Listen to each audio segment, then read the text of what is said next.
নমস্কার প্রিয় দর্শক বন্ধু। আজকের এই প্রতিবেদনটিতে আমি ভারত এবং বাংলাদেশের যে খবরগুলো আসছে সেগুলো নিয়ে বিশ্লেষণ করব। তো প্রথমে বলি যে আগের প্রতিবেদনগুলোতে আমি জানিয়েছিলাম যে বাংলাদেশে যে সংখ্যালঘুদের অত্যাচার হচ্ছে, সংখ্যালঘুদের যে হত্যা করা হচ্ছে, তা নিয়ে দুই দেশের মধ্যে একটা সম্পর্কের টানাপোড়েন দেখা দিচ্ছে। তো গত ডিসেম্বর যে খবরটা ছিল যে সেখানে একজনকে সংখ্যালঘু একজন দীপুর দাস নামে সেখানে হত্যা করা হয়, তাকে মারা হয়, জ্বালিয়ে দেওয়া হয়। তো সেই নিয়ে দু দেশের মধ্যে একটা তর্ক বিতর্ক ঝামেলা শুরু হয়।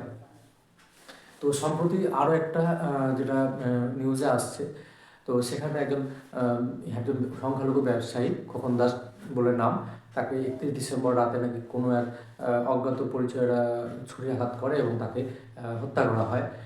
তো সেই ঘটনায় তার স্ত্রীরা যে সমস্ত ঘটনা করিয়েছে, যারা ঘটনাটা ঘটিয়েছে তাদের শাস্তির দাবি করেছে।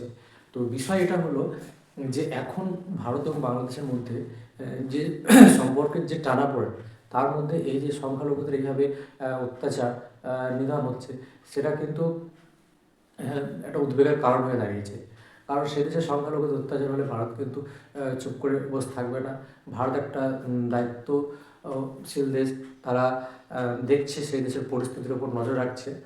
তো সেখানকার যে সরকার রয়েছে বর্তমানে, উপদেষ্টা সরকার, প্রধান উপদেষ্টা ডক্টর ইউনূস, তার নেতৃত্বে যে সরকার চলছে, সেই সরকারের দেখা উচিত যে সেখানকার সমস্ত শ্রেণীর মানুষ, বিশেষ করে সংখ্যালঘু যারা রয়েছে, হিন্দু, বৌদ্ধ, শিখ, খ্রিস্টান, তারা যেন নিরাপত্তা যে নিরাপত্তা বোধ করে।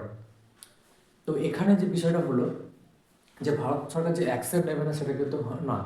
ভারত কিন্তু কূটনৈতিক চালের মাধ্যমে এই সমস্যা সমাধান করবে বলে মনে হয়। ভারত জানে যে বাংলাদেশ কী করতে পারে আর কী করতে পারে না, বাংলাদেশের ক্ষমতা কতটুকু।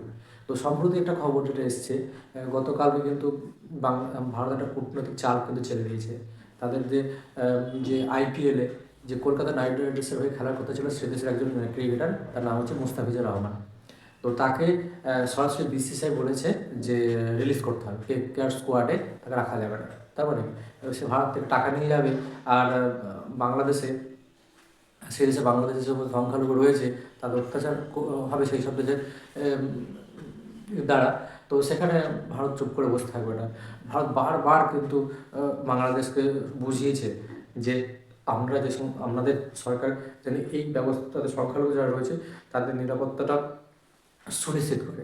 কিন্তু সে দেশের সরকার কোনো কর্ণপাতই করছে না, তারা শুধু একটা বিচ্ছিন্ন ঘটনা বলে দায় এড়িয়ে দিতে চাইছে। কখনো কখনো কখনো কখনো ভারতের যে হাই কমিশনার রয়েছে তার সামনে গিয়ে বিক্ষোভ দেখাচ্ছে। তো এই ঘটনা দীর্ঘদিন ধরে চলতে পারে না। যেটা মনে হয় যে ভারত কিন্তু ওদের যে সাধারণ যে নির্বাচনটা রয়েছে 2026-এর ওই ফেব্রুয়ারিতে, 12 ফেব্রুয়ারি, সেই নির্বাচন পর্যন্ত ভারত সম্ভবত ওয়েট করবে যে সে দেশে একটা সরকার প্রতিষ্ঠিত হবে, গণতান্ত্রিক সরকার, সেখানে সবাই যেন ভালোভাবে থাকতে পারে।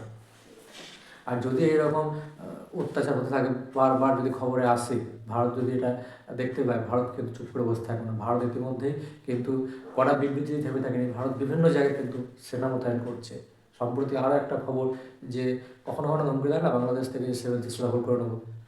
তো সেখানে আসামের যিনি মুখ্যমন্ত্রী রয়েছেন সে বলে দিয়েছে যে ওই যে চিকেন নেক নিয়ে যে হুমকিটা বাংলাদেশের নেতারা দেয়, যে চিকেন নেক আলাদা করে দেবো, সেভেন সিস্টার্স, চিকেন নেক কেটে দিয়ে সেভেন সিস্টার্স আলাদা করে দেবো। তো তারাও আসাম মুখ্যমন্ত্রী হুমকি দিয়েছে।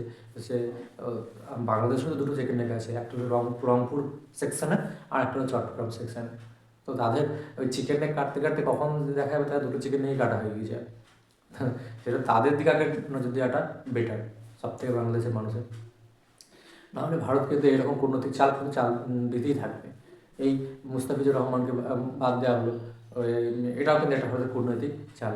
বাংলাদেশের যে সমস্ত এখন সরকারে রয়েছে প্রধান উপদেষ্টা, তাদের উপদেষ্টা মন্ত্রী, তাদের বোঝা উচিত ভারতের সঙ্গে বন্ধুত্বপূর্ণ সম্পর্ক রেখেই তাদের কিন্তু লাভ।